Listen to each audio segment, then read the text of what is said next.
All right, guys, we started by sharing something that happens. That's what we're trying to do every week. It's, starting by sharing some things that happen.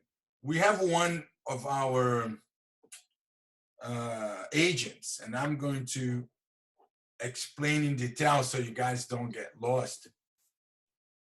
She had a listing last year, and one person, let's call this person Maria. Maria brought a buyer with a contract. And also another agent, John Smith, brought another buyer. So our agent's seller decides to go to John Smith's offer and rejected Maria's offer. All right, so our agent communicated to Maria that her offer was rejected because they accepted a different offer. After 3 weeks, the offer fall off and the transaction didn't go through. So our agent had to put the house back in the market, communicate to these other agents, look, the house is back in the market. And she did an open house. At the open house, the buyer who Maria's had brought came to the open house and said that he's not working with Maria anymore. Now he's worked with Dan from Keller Williams. And then Dan presented an offer. The offer was accepted. The transaction was closed. A few months later, Maria found out and started harassing our agent.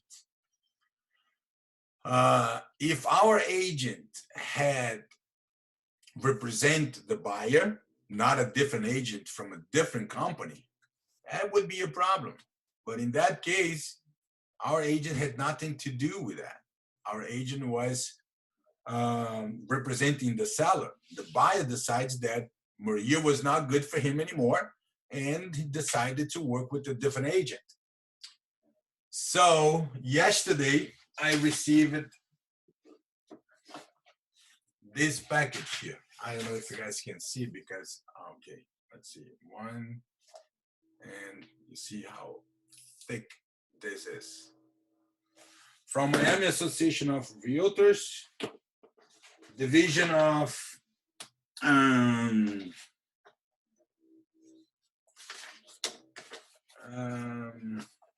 what is the division? I always forgot the name. It's you're not being. I forgot, but So Maria is filing a complaint against, of course, her broker, which is me. Because remember, everything you guys do, say, and sign, you do, say, and sign on behalf of the broker. So this is that she called me and said, look, Arlene, this is going on. What do I do? I said, you are corrected. You're okay. That was months ago. So now that she filed a complaint, now I have to go and respond it. Our counselor, Scott, is already reviewing all the papers so we can put the respondent together and send it to the Miami Association, and probably won't even have to go there. Because in my assumption, in my understanding, the association should never even get the case because there is no case. You guys understand what happened? Hello? I understand what happened. Yes. Sometimes the realtor Maria wants to get commission because she's the one who showed that property to the buyer. But yes. Because the buyer changed the realtor, is not her fault. It's still she's the one who showed the property, so she's trying to fight the commission. No, but look, you guys have to understand one thing. They created something called procuring cause, but they can't even prove the procuring cause. Only the procuring cause is who write the contract and close the deal is the procuring cause. If you write a contract but you don't close the deal, you're not the procuring cause. But even if she had the right for this commission, she should not get our agent involved because our agent was representing the seller and our agent never get involved with the buyer without a representation. So yes, you're right. She's trying to get a commission that she doesn't deserve it.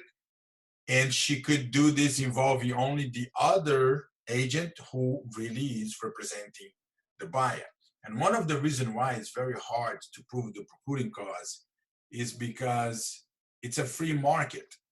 You are unhappy or unsatisfied with the service that one agent is providing you, you have the right to go and start work with another agent. That's the reason why we try to get the buyer to sign the buyer broker's agreement or the showing agreement. Without the showing agreement or without the buyer's brokerage agreement, the buyer is free to close the deal with any other agent. And I agree that sometimes the buyer is just using you, using your time because he has someone in his family, he has some good friends that doesn't have the time to show them the property, and they are using your time to show the property to him. And at the end of the day, he's going to write a contract with somebody else. And it's very, very unfair. But there are some cases that is different, There are some agents out there that really not doing a good job and they want to hold on to the buyer just to get the commission. So, but this is just for you guys to understand. If you have any situation like that, bring it to me. Look, there's a situation where the buyer is coming to me. If the buyer is coming to you after he coming with a different agent, better not get involved, or better get everything in writing before you sign any contract to avoid, future future problems. All right, guys. As always, if you have any questions, please I feel have free two to questions, ask. but it's out of this story that you said. It's also interesting question maybe for our colleagues. Tell me. So, for example, like, you signed the showing agreement with the client, and because now I'm not in Miami, but my client went to see a unit, and obviously she doesn't speak English. She saw the unit she liked, she called me, she said, Nadia, I want this unit. In the time of the showing, the realtor told them, oh yeah, this unit is also for sale. She didn't understand it because she's Russian. She speaks no English. She came home, she said, okay, I like the unit, start the process. I did all the paperwork. Today we got in a contract, we submit the papers to the association. I find out through the MLS that this unit is for sale, which the realtor, I understand he told the client, but he didn't tell me when I called him and I say for terms that which terms we want to rent it for 6 months. That's why, because my client wants to buy an apartment, but he wanted for a year. I said, okay, we'll do for a year. If I find the property to buy from a client, they will move out earlier with the penalty of 2 months. Okay. So today I speak to them and I say, my client doesn't want to allow any showings. I say, we have to either do an addendum and restrict all these showings throughout their living because the property is for sale, or we have to break the contract, which in response, the broker called me back and said, no, we can't break the contract because we already signed it. And my agent was not supposed to tell anyone that the unit is for sale because, as the Florida contract says, any owner has access to the unit anytime he wants with a reasonable purpose, like with a reasonable reason, or what is that called? And I said, yes, but I don't want my clients to be bothered. So he says, if you want to break the contract, they have to pay me a fee because I already took it out of the market since we signed the contract, or they have to accept to show the unit. So how do we do in this case? Okay. Look, this guy, who is this guy? The landlord? The owner of the house? He is the managing company that represents the landlord, because landlord is an investor. He doesn't know anything. Okay? Yeah. He doesn't know anything because the owner can only access the property in case of emergency. The premises is at risk in case of fire or water. I told him that. He said, no, that's not true. No, it is true. It is true. The tenancy can refuse to show the property, and there is absolutely nothing that the landlord can do against it. You don't have to engage into this fight, right, or disagreement, let the tenant get the house, the property, whatever apartment, move in, and when they start bothering the tenant, he says, no, I'm not available, you can't come. Yeah, because they sent us to sign an addendum, so it was like first 6 months, no people will walk in to see the unit because we'll do video showings, but inspectors will have to be allowed in order to check the unit. Well, it will be good to avoid any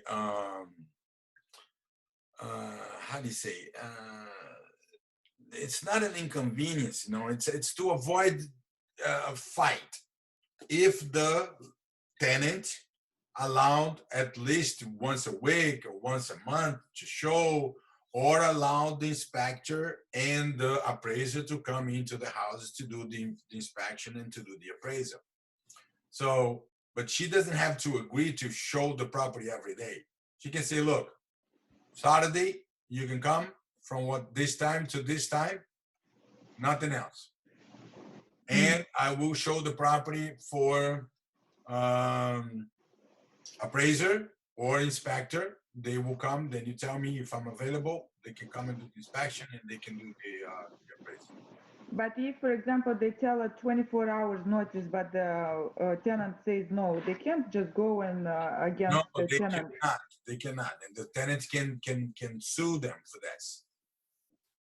And Okay. before that, this is what you're gonna do. Okay, we're gonna print out the law.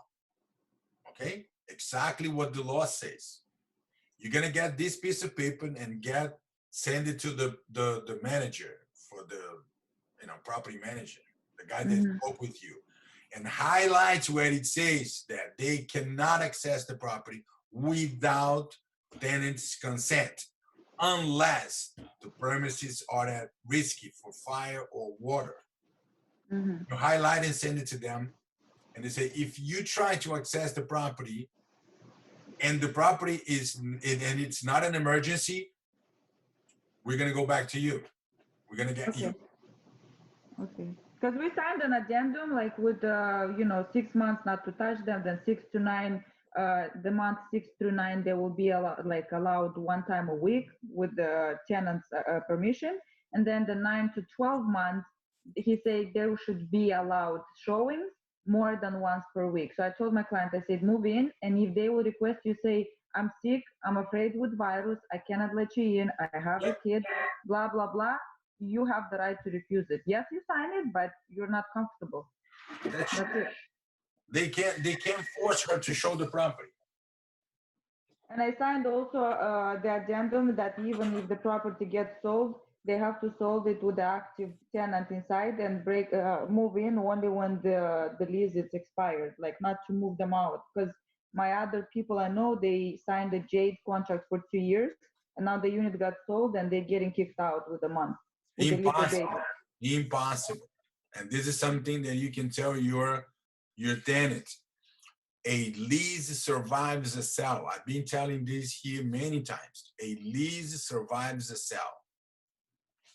If the house is sold and there's a tenant and the lease is in outstanding condition, meaning the lease did not expire, the new buyer has to honor the lease until the expiration date. That's why the law says exactly this. A lease survives a sale. The owner sold the property, now it's a new owner. The new owner is gonna have to honor the lease unless they can get into an agreement, but not by law. They cannot evict the guy just because I bought the property, I'm gonna evict you. No, you have to have a reason why you're gonna evict your tenant. He's not making the payment. He's not taking care of the premises. So if there's no reason, they cannot do that. They cannot evict it. Now, can they get into an agreement? Yes, the new owner comes say, look, I love the property, I just bought it, but I wanted to move in. I'll give you $5,000 for you to move out, and then we break the contract. I'll give back to you your last month and your security deposit plus $5,000, whatever. Can they get into an agreement? Yes. But by law, can they do that? No. The tenant will stay there till the end of the contract. Okay, that's Okay, good to know. Thank you. you're And welcome. another situation is with the communities. When you move in tenants in the communities, like I was working with the Upland in Boca Raton. So I also wasn't in Florida. I was working back and forth with the office, which I have proof that from MLS. I sent it to my client to Washington. She looked, she liked, I called. I was emailing back and forth with one office agent. When later my clients just drove around because they were in Florida, they drove around the property, they walked in, they wanted to see how it's inside, already knowing about this property. The girl who was the other one met them, uh, put them under contract for 2 units, and now when I called and I requested the commission, they said, oh no, because they didn't sign the contract with the agent that you were talking, so it means they are our client and you're not getting any commission, which is $3,000 pretty much from two people. And yes, this is a situation that you gotta have to avoid it before. If you know that the tenant is gonna go there, you give them a call. They will send you a form where you register the tenancy and you register your name and you register your company. I didn't know they would go there. I found out later that they were by accident in Florida and they decided to go and check it. Yeah, now it's become hard to collect a commission. You can call them and say, look, I was the one who told them to come. But it could be a lie also. If you don't have anything in paper, it's hard to prove. Yeah, I don't have Talk to anything. I your called tenant them and and say, they look, said, nope, nothing you can get. you can talk to the tenant and say, look, I've been working with you for a while and now you came by yourself. Now I didn't get my commission. So all the work I've done with you was for nothing. With who? With the tenant? The tenant, yeah. Uh-huh, yeah, I wish. Yeah. See if you They're can so, collect something from the tenant. no. They said, you know how people treat agents? Because they're not my friends or something. They said, well, that's your job to work for us. And if we don't close with you, that's not our problem. And I hear it not only from this one, I hear it from other people that I know as realtors. They say that the realtor's job gets treated disrespectfully. They think that we work from the state on commission or whatever. Well, another reason why we need to get everything in writing. So if you hear anything like that, we have it in writing to protect ourselves. All right, guys. So I was showing you last week about the CMA, how to use the NAR RPR. You know, some of you guys called me for the domain name, and I gave them the domain name. Now we're gonna go and see, you know, how we're gonna look into this a little deeper. Okay, let me see my. Okay, we have it in here.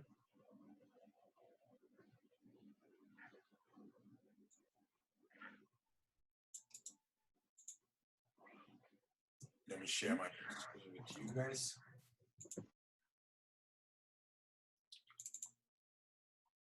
Can you see my screen? Yes. Yes. Right, good.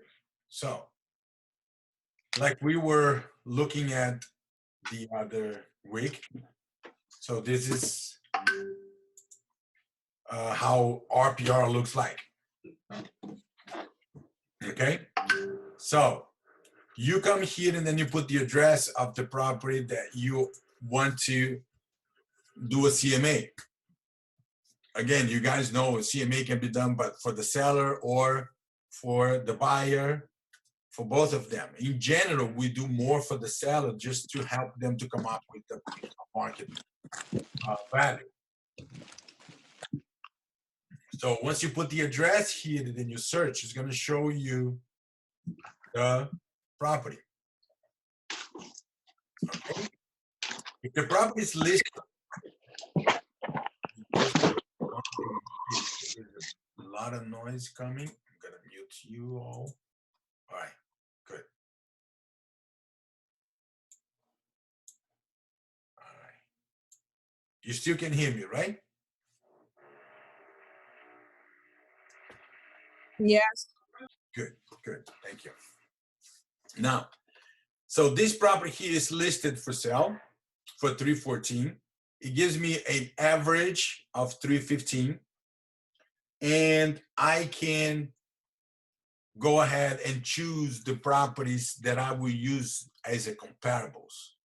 Okay, at the beginning, they will take whatever property they wanted. And I come here on CMA. So I'm recording it. I'm gonna put it in our website so you guys can go back there and see it again. So when you go to CMA, this is the reason why we go here.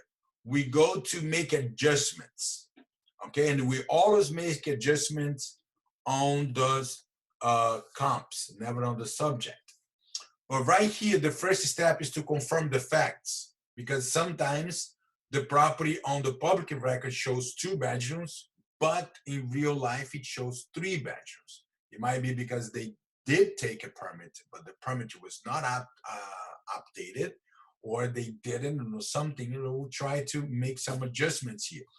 And I'm gonna click on edit so you guys can see what is confirm home fact is for. Now, type of property, is it a condominium? Yes, if it's not, you can just come here and change it for a single family. That's gonna make a huge change on the value.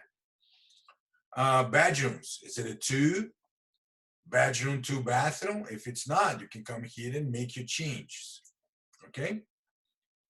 Living area, is this 1232? If it's not, you can come and make the changes here. So all the changes. If nothing needs to be changed, you just confirm the facts and you close. Okay? Now, the second step is to search for comps, meaning I'm not going to use the comps that the system picked. I'm going to pick them myself. So you go here and then you search for the properties. I want only the active cell, the pending cell, and the closed cell. Remember, why do I don't want a pending cell, I want expired. Okay? Now remind you guys, why do I want only those 3? Let me show you. I wanted the active cell for one reason.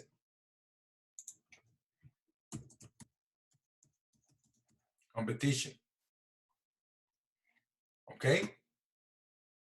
I want expire for one reason.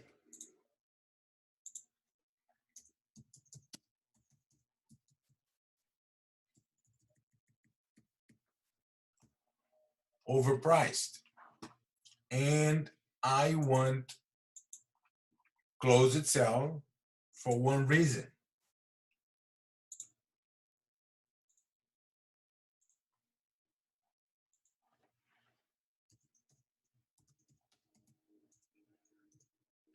Market value. Now, I will use the active sales to show my seller who he's competing with. Look, there's this property here that's similar similar to your property, very similar to your property. And you're trying to sell your property for $50,000 more or $100,000 more. It makes no sense because you have a competition here. And if you're listing for more, they're gonna sell the property, not gonna sell yours. Overpriced, expired, overpriced, because if it doesn't sell, that's the reason why it expired, because it didn't sell. And it doesn't sell, we all know the reason why it doesn't sell. It doesn't sell because it's overpriced. And if he's trying to market the property with the price exact that one expired listing never sold, we already know what's gonna happen. It's not gonna sell because it's overpriced. And closed is gonna show us the market value. Okay, so that's the reason why I pick all those 3. And square living area, I leave the way it is, and I just come here and I will click on search.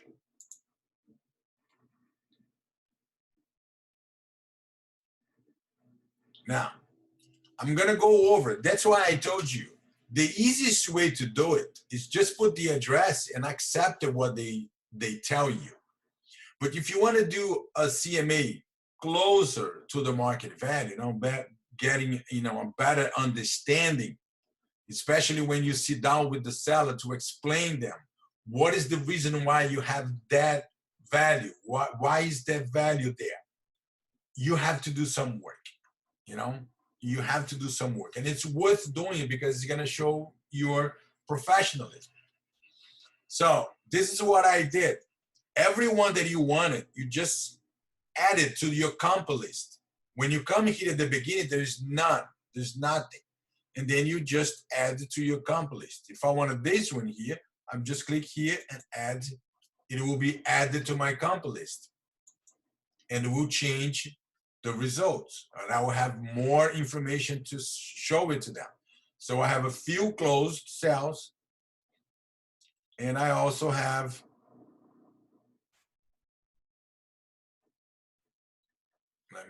let me go through here, which is faster.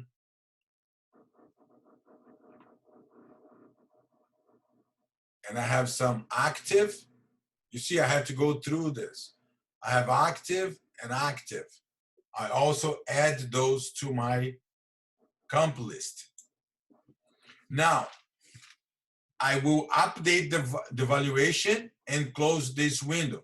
After I choose every comps that I want to be part of them, then I click on update. Okay, now make adjustments. I'm gonna make some adjustments. Why? Because if I look into this property here, I will see that this property is better than the one I'm doing the CMA for. So if this property, this comp is better, then I will come here and move this arrow here to better. That depends on how much better, you know, if I can use that way. Now here, this one is way better. You see the photos. My kitchen for the property that I'm doing the CMA, it's 40 years old. So I'm gonna come here and I'll move 2 dots because this is better than my subject property. So once I have it done, I can go over the second page also. You know, this is my active. I can look at the photo of my active and I will see that the kitchen is very old. Let me see here. So there is, here. Now this is the bathroom, kitchen. See the kitchen? Very old compared to this one here. So you see that I have no way to make adjustment on the subject property. I can only make adjustments on the comps. I have 8 comps for this property, sold and for sale, active. So after I make all the adjustments, then I click update valuation and close.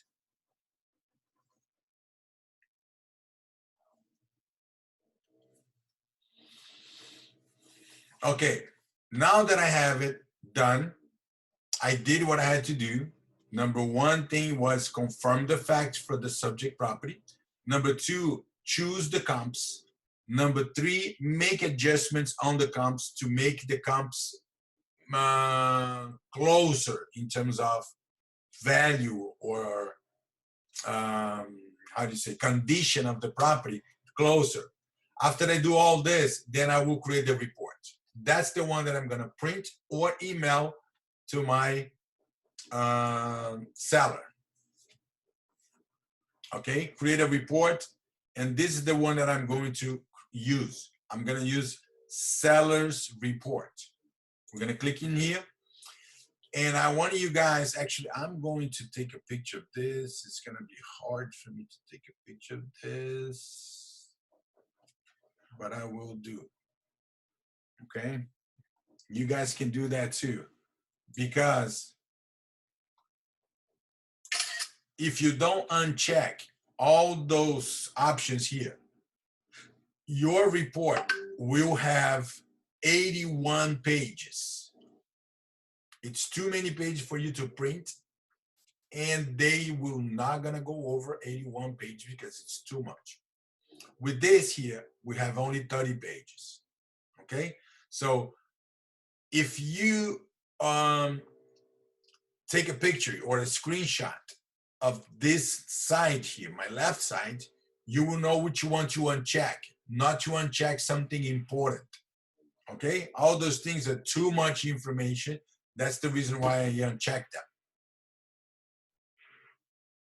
And I'll have around 30 pages when it's done.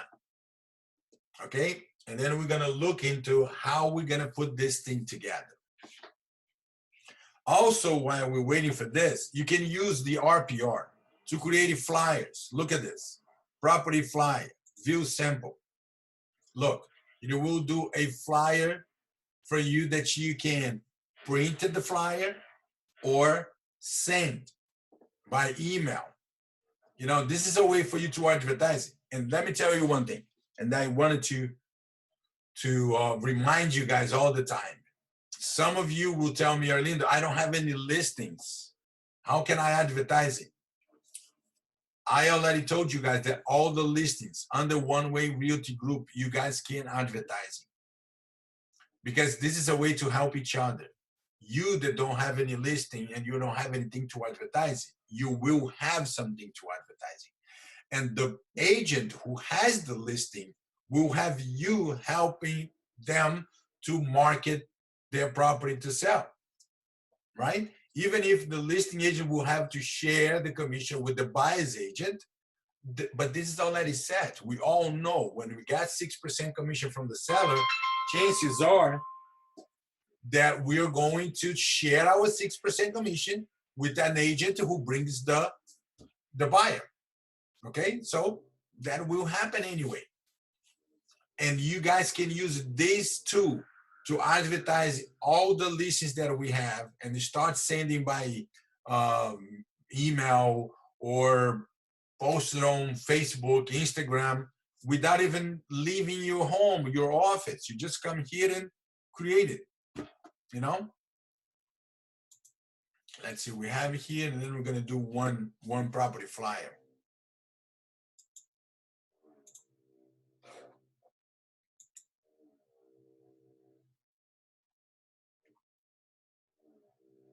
I can choose which photo I'm gonna use it. Okay, I can choose what photos. I'm gonna use only one. The headline and the description, headline. Let's use it. It's all about the view.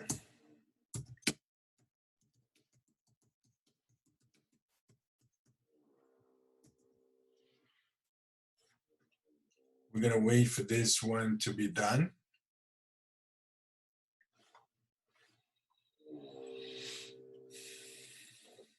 You got this one here.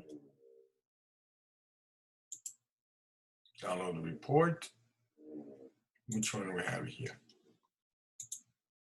This one is still coming.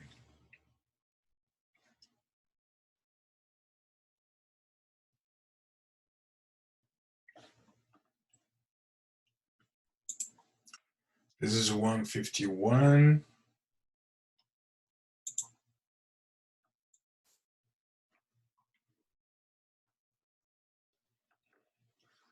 This was done before. 9, that was done this morning.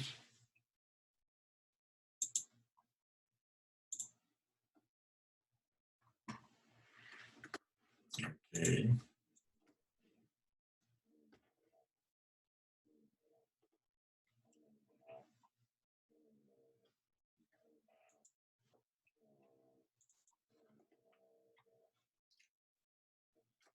So after you have your report done, this is how it's going to look like. Okay. That's the first page.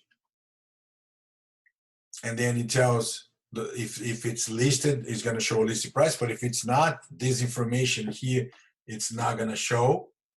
So let me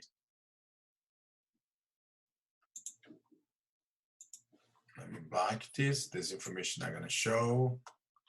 You're going to have only your comp analysis and the current estimated value. And it's going to, let me delete that because you already blocked it. Now start showing me here all the comps. So here is the subject property. The comp analysis shows me that the value is 319. And it shows me the closed sale, another closed sale, another closed sale, and another closed sale, and then the value. And it shows side by side the number of bedrooms, the number of bathrooms, the square footage, so you can look and you can compare. Okay, there's more. Now it's the active, active, active, and the expired one. Now they can see it. You see 449, it was too much, didn't sell. So now it's gonna show one by one individually with the picture. Okay, location is the same, and the price. The second one, you see, those are the information that he needs to see it, and it will be on the report. Okay? So now, this is what I do. I'm going to show you what I do, is because I always go in person. I always take this. This is a folder. I have it in here. Let me see. Oh, yes, folder. It's a clear cover, and you put that report on the cover, and you put this thing on the side, and you take with you. It looks very professional. I've been in some listing presentations, and the comments that the seller tells me is this: look, I'm gonna show you everything that they brought it to me. I already interviewed 3 different agents. Look what they brought it to me. Yours is much more professional, and I end up getting the listing because you're trying to gain their trust. And the only way to gain their trust is showing them your knowledge and that you're a professional, you know what you're doing. And there is one more thing that I added to that report, and I'm gonna put this on our chat group, okay? This is what I added. Some of these questions, they might ask me in person. Some of those questions they might have after. And if they go through this, they already have the answer. Example, can we list higher and come down in price? We have a good friend, relative in the business. You know, I think it would be better if I give the listing to them because they are a good friend or they are my cousin or something. We want to only give you a 3-month listing. That's a question that comes all the time. They don't want to give you 6 months listing. They want to give you 3 months listing. So I add those frequent asked questions to my report, to my CMA, so they can have the questions and the answer. And also, of course, sometimes we need to review and remove some things that we're not going to do. Like, what is my objective once I take the listing? Getting as many qualified buyers as possible into your home until it's sold.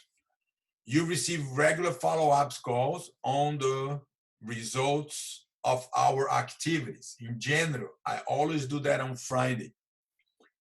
Assist you in negotiating the highest dollar value between you and the buyer. And here are the other steps that I'm going to take it. I'm going to advertising on MLS. I'm going to advertise on Instagram, Facebook, all social medias, and negotiate in English, Spanish, and Portuguese, and Russian. And I need to put here Russia. Now remember, get to know the agents in our office, what language they speak, because that is the language that you speak now on. You know, I don't speak Russian, but through Nadia, I do. So I can say here that I will negotiate in Russian. because if You're anyone funny. from Russia calls me, I call Nadia or one of you guys that speak Russian. And the same thing goes on the other A around, Spanish, Portuguese. Call Nadia, I will sell it for triple price. Huh? I said, call Nadia, I will sell it for triple price in Russia. Okay, I didn't get anything, but it's fine. I'm gonna put these two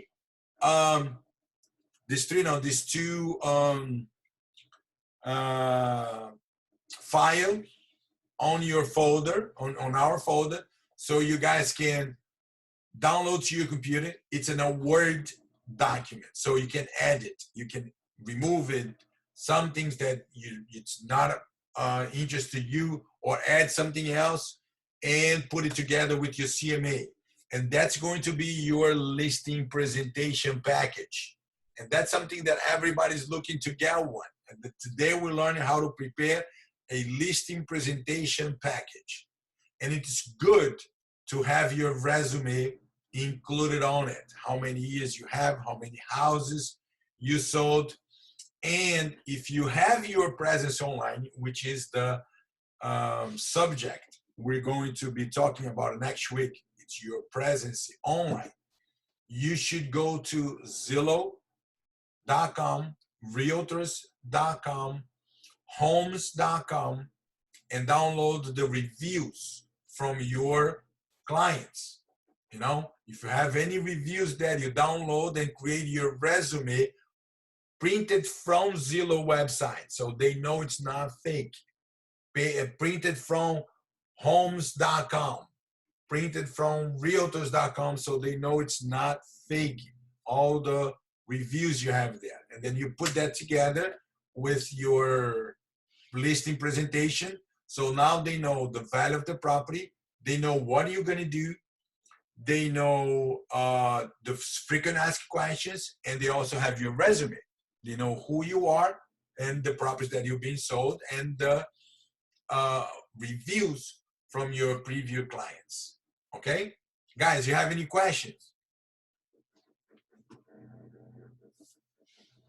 No? No. Another day. Good. Can you, with this information, go to RPR and do your CMA? Yes or no? Hopefully, yes. We'll try. Yes. Okay, all right, good. So I'm going to put these two forms, as I told you, this one and this one. I'm going to put that side by side here. I'm going to put these two on our chat. So you guys can come here, look at this. You can add it, okay? Thank you.